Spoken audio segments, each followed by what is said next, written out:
11 सितंबर 1983 का वो दिन, जब अमेरिका के शिकागो शहर में 7,000 लोगों से भरा एक हॉल, जहां मंच पर एक भारतीय सन्यासी साधारण कपड़े में मगर चेहरे पर एक गजब का तेज, और जहां हर नजर सवाल कर रही थी, ये कौन है, क्या ये बोल भी पाएगा। और फिर जैसे ही उन्होंने बोला, brothers and sisters of America, पूरा हॉल तालियों की गूंज से गूंज उठा। 2 मिनट तक सिर्फ लोग बस तालियां बजाते रहे। लेकिन आखिर ऐसा क्या था उस स्पीच में? ऐसा क्या कहा था स्वामी विवेकानंद ने, जो भारत देश को देखने का दुनिया का नजरिया ही बदल गया?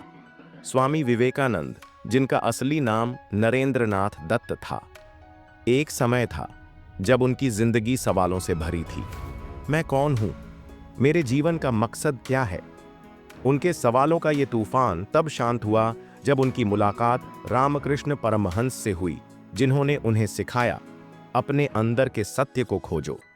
स्वामी विवेकानंद ने ठान लिया था कि भारत की संस्कृति और आध्यात्मिक संदेश को दुनिया तक पहुंचाना है, और इसी लक्ष्य के साथ वो अमेरिका चले गए। लेकिन शिकागो का सफर इतना आसान नहीं था। ना उनके पास ज्यादा पैसे थे और ना ही रुकने की व्यवस्था।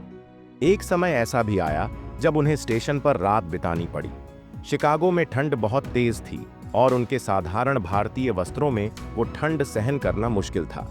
लेकिन सफर में इतना उतार चढ़ाव होने के बाद भी उन्होंने एक चीज कभी नहीं छोड़ी, अपने लक्ष्य पर विश्वास करना। और फिर वो दिन आया, 11 सितंबर 1893। स्वामी जी ने वर्ल्ड पार्लियामेंट ऑफ रिलीजियंस का मंच, सभी धर्मगुरु अपनी अपनी बातें कह रहे थे, लेकिन तब तक सब कुछ सामान्य था। और फिर स्वामी विवेकानंद मंच पर आए। पहले कुछ देर तक तो वो चुप रहे, और फिर बोले, brothers and sisters of America. बस इतना कहते ही पूरा हॉल तालियों की गूंज से भर गया। 7,000 लोग लगातार 2 मिनट तक ताली बजाते रहे। क्यों? क्योंकि उन्होंने अपनी स्पीच में भारत की सोच रखी। स्वामी जी ने कहा, मुझे गर्व है कि मैं उस धर्म से हूं जिसने दुनिया को सहिष्णुता और सभी धर्मों के सत्य होने की बात सिखाई। उन्होंने दुनिया को बताया, भारत का धर्म सिर्फ मंदिर या मस्जिद तक सीमित नहीं है। हमारा धर्म है वासुदेव कुटुंबकम, पूरी दुनिया एक परिवार है। उन्होंने अपनी स्पीच से दुनिया को एकता, शांति और अपनी जड़ों पर गौरव करना सिखाया। स्वामी विवेकानंद की वो स्पीच सिर्फ शब्दों का खेल नहीं थी, वो एक संदेश था। अपने लक्ष्य पर विश्वास रखो और तब तक मत रुको जब तक लक्ष्य प्राप्त ना हो जाए।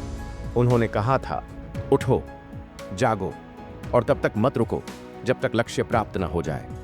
दोस्तों, अगर आपके जीवन में कोई सपना है तो उसे हकीकत में बदलने का एक ही तरीका है। चाहे दुनिया कुछ भी कहे, जो ठान लिया है वह करके दिखाओ। और याद रखो, सफलता उन्हीं को मिलती है जो अपने लक्ष्य पर कभी समझौता नहीं करते।